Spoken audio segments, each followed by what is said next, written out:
prices hold steady on the final day of the year. The quotes stay practically unchanged, while traders are closing positions ahead of the New Year holidays. As expected, the ruble is finishing this year at the level of 62 against the US dollar. The Brent quotes have slightly fallen, so the benchmark crude is now trading at $68.39. WTI edged down in the course of the New York session. Today, the American Brent has lost 0.08% and settled at $61.54 a barrel. Market participants finished this year in a positive mood and with growing appetite for risk. Early in the day, economic data from China boosted market sentiment as China's manufacturing sector expanded for the second straight month in December. Besides, high demand during holiday season and signs of improvement in the US-China trade talks contributed to the increase in output and a number of orders. Analysts expect oil prices to stay in the positive territory in the coming year. Price growth will be limited by continuing pressure on the global economy.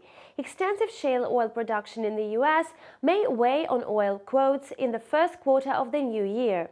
This year, Brent has gained about 24% and WTI has risen roughly by 36%. Both brands have shown the biggest early yearly rise since 2016. The easing of trade tensions and deeper output cuts introduced by OPEC Plus provided significant support for oil. The ruble has met the expectations and is finishing the year at the level of 62 against the US dollar. This year, the Russian currency has largely strengthened, although it has not regained positions lost in 2018, when its losses almost exceeded 17%. By December 30th, the ruble has gained 12.6% against the US dollar. The coming year is likely to be calm for the ruble. The currency may extend gains in the first 6 months and then it may weaken in the second half of the year. The dollar-ruble pair is expected to fluctuate in the range of 62 and 64 at the beginning of the year. Experts predict that the ruble will be mostly steady in 2020. However, negative external factors may affect the currency at any time.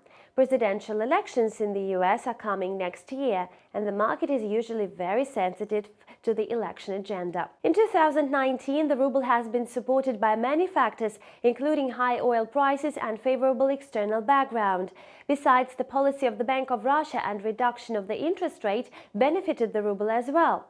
This year was a good year for investors. Let's hope that at least the beginning of the new year will be equally successful. See you back soon.